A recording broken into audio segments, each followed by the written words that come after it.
ॐ गुरुदेवाय नमः। ॐ गुरुदेवाय नमः। ॐ नमः भगवते यदुनन्दनाय सुकान्तितनय केशवचन्द्राय नमो नमः। ॐ नमो भगवते चरमनाथाय नमो नमः।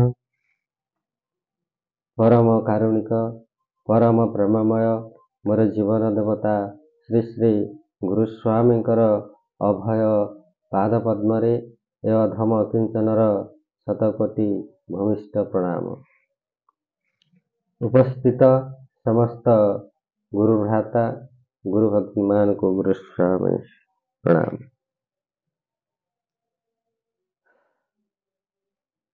गत थर आम जो धारा संपर्क आलोचना करुले से धारा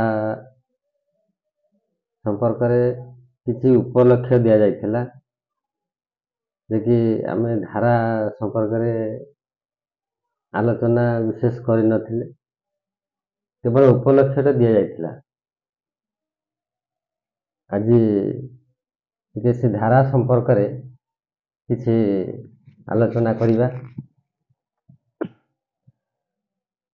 गत एपिसोड रे जो आलोचना करा जाइथिला किसी भाई भौणी भितर सामयिक सूचना देते जो सामयिक सूचना देते से संपर्क टिके कहूँ जे भाई प्रश्न करते कमेंट देते जे कि धारा अन्य कौन से जुगरे नथिला धारा कौन जे कि पुराण शास्त्र कि वेद इतने कौन धारा नथिला भाई हमें से कही सारी जे धारा अन्य जुग मानक भी थिला केमिति ना जो माने आम आगुरी कही जे कि दीक्षा रे प्रभु को जानिबा ईश्वर को जानिबा होउची दीक्षा आ धारा होउची प्रभु को सहित जोग होइबा बा ताको सहित मिशिबा। जो माने अन्य जुग मानक जो भक्त माने कि जो शिष्य गुरुंकर शिष्य जे गुरुंक सहित जोग हो जाइछन्ती से माने से धारा रे थिले ए कथा हमें कहि सारिछे। जदि से जुगरे धारा नथिला जो माने जोग हेले से माने से धारा माध्यम देकरी धारा धरिकरी से माने प्रभुंक सहित जोग हेइछन्ती ए कथा हमें कहिछे। टिके भितर को गले टिके अनुध्यान कले जानि परिबे जे धारा अन्य जुगरे भी थिला एबे भी अच्छी किंतु जिते बड़े धारा दिया जाइथिला जो माने धारा रे थिले सेही माने केवल प्रभुंक सहित जोग हेइ सारी थिले। आ जने भाई जे कहथिले धारा भितर प्रभेद नाही धारा दीक्षा भितर कौन प्रभेद नाही वास्तविक कथा धारा और दीक्षा भितर प्रभेद नाही किंतु हमें प्रभेद देखैछे किंतु प्रभेद अच्छी केमिति अच्छी प्रभेद नाही किंतु हमें प्रभेद देखैछे प्रभेद भी अच्छी केमिति अच्छी गोटे छोटिया उदाहरण दउची गोटे गछ एवं तार फल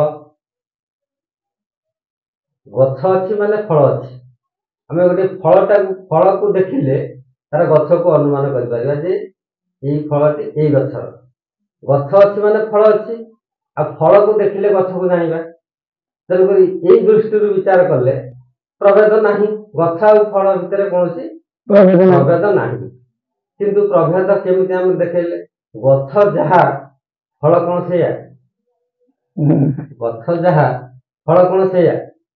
ଗଛ ପାଖରେ କର୍ମ କରାଯାଏ, ଫଳ ପାଖରେ କଣ? ଫଳ ପାଖରେ କର୍ମ ଅଛି। ଫଳ ପାଖରେ କଣ ନା ଫଳଟା କେବଳ ଭୋଗ୍ୟ ବସ୍ତୁ, ଫଳକୁ ଭୋଗ କରାଯାଏ। ଫଳ ପାଖରେ କୌଣସି କର୍ମ ନାହିଁ। ଗଛ ପାଖରେ କର୍ମ କରିବାକୁ ପଡେ, ତା ମୂଳରେ ପାଣି ଢାଳିବ, ତାକୁ ସାର ଦବ, ତାର ଯତ୍ନ ବା ସେବା କରିବ। ସେବା, ତ୍ୟାଗ, ଦାନ, ଏ ତିନିଟା ଜିନିଷ ମୂଳରେ କରାଯାଏ। ଫଳରେ କୌଣସି କର୍ମ ନାହିଁ।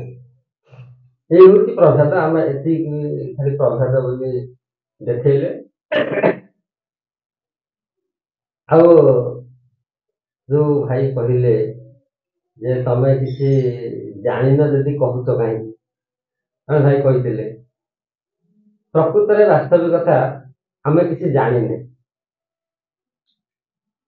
ଏମିତି ଯେ ଆମ ଭିତରେ କୌଣସି ସେଭଳି ଦୂରଦୃଷ୍ଟି ନାହିଁ କି ଆମେ କୌଣସି ଜ୍ଞାନୀ କି ପଣ୍ଡିତ ସେସବୁ ନୁହେଁ। ଆମେ କହିବାର ତାତ୍ପର୍ଯ୍ୟ ହଉଛି ଆମେ କାହିଁକି କହୁଛୁ ଜ୍ଞାନୀ ଗୁଣୀ ନହେଲେ ବି, କିଛି ନ ଜାଣିଲେ ବି କହୁଛୁ କାହିଁକି, ଏଇଥିପାଇଁ ଯେ କି ଆମେ ଯେତେବେଳେ ଗୁରୁ ଗ୍ରହଣ କରିଛେ, ଗୁରୁଙ୍କ ପାଖରେ କିଛି ସମୟ ଆମେ ଦେଇଛୁ, ବାକି ପାଖକୁ ଯାଉଛୁ, ଗୁରୁଙ୍କର ଯୋଉ ଶାସ୍ତ୍ର ଗୁରୁ ଦେଇଛନ୍ତି ଆମକୁ ଚରମ ଶାସ୍ତ୍ର, ସେ ଚରମ ଶାସ୍ତ୍ରକୁ ପଢିଲା ପରେ ଯେତିକି ଆମ ନିଜ ଅନୁଭୂତିରେ ଆମେ ସଂଗ୍ରହ କରିଛୁ, ସେଇ ଅନୁଭୂତିକୁ ଆମେ ଅନ୍ୟମାନଙ୍କ ଆଗରେ କହୁଛୁ ବା ବାଣ୍ଟୁଛୁ।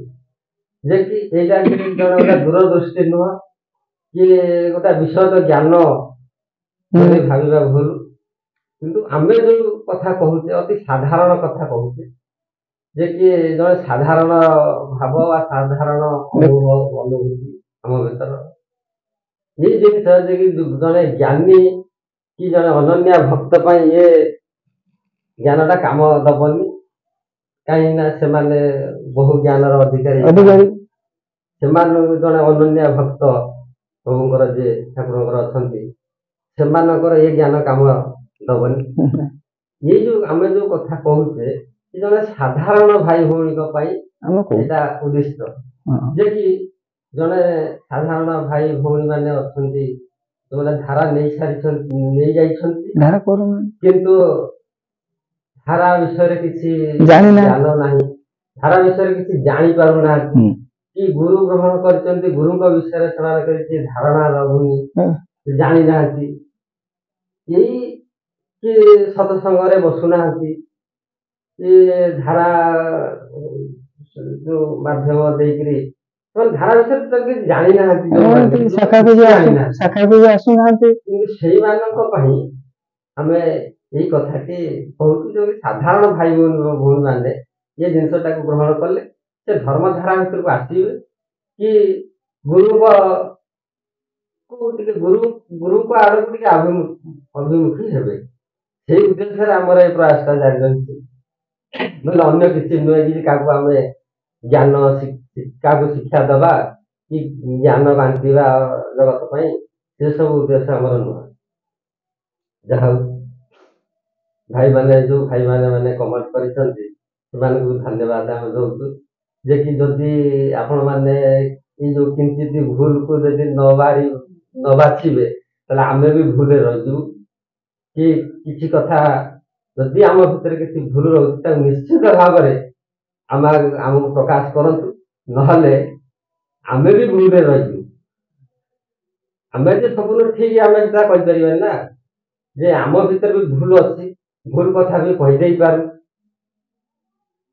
କି ନିଜସ୍ୱ କଥା ବି କେତେବେଳେ କହିଦଉ। କିନ୍ତୁ ଯଦି ଭୁଲଟାକୁ ବାହାର କରିବେ, ବାଛିଦେବେ, ତାହେଲେ ହୁଏତ ସେ ଭୁଲର ସଂଶୋଧନ ନିଶ୍ଚିତ ହବ। ଆମେ ବି ସେ ଭୁଲରୁ ହয়তো ଆମେ ଯୋଉଟା ଜାଣିଛେ ସେଇଟା ଅନ୍ୟମାନେ କି ପ୍ରକୃତ ସେଟା ଭୁଲ ଜିନିଷ ହେଇଥାଇପାରେ, ଆମେ ବି ସେ ଭୁଲରେ ଜୀବନ ସାରା ରହିଯିବା। ଯଦି ଭୁଲଟାକୁ ବାଛୁଛନ୍ତି ତାହେଲେ ଭଲ ଜିନିଷ, ସେ ଭୁଲଟାକୁ ଜଣାନ୍ତୁ। ଆମେ ଯେମିତି ଆପଣଙ୍କୁ କିଛି ଜଣଉଛୁ, ଆପଣ ମାନେ ବି ସେମିତି ଆମକୁ କିଛି ଜଣେଇଲେ ଆମେ ଆହୁରି ଖୁସି ହବୁ। ରହିଲା। ଆମେ ଯୋଉ ଧାରା ସମ୍ପର୍କରେ ଆଲୋଚନା କରିଥିଲେ ସେ ଧାରା ବିଷୟରେ ଟିକେ ଆଲୋଚନା କରିବା। ସେ ଧାରା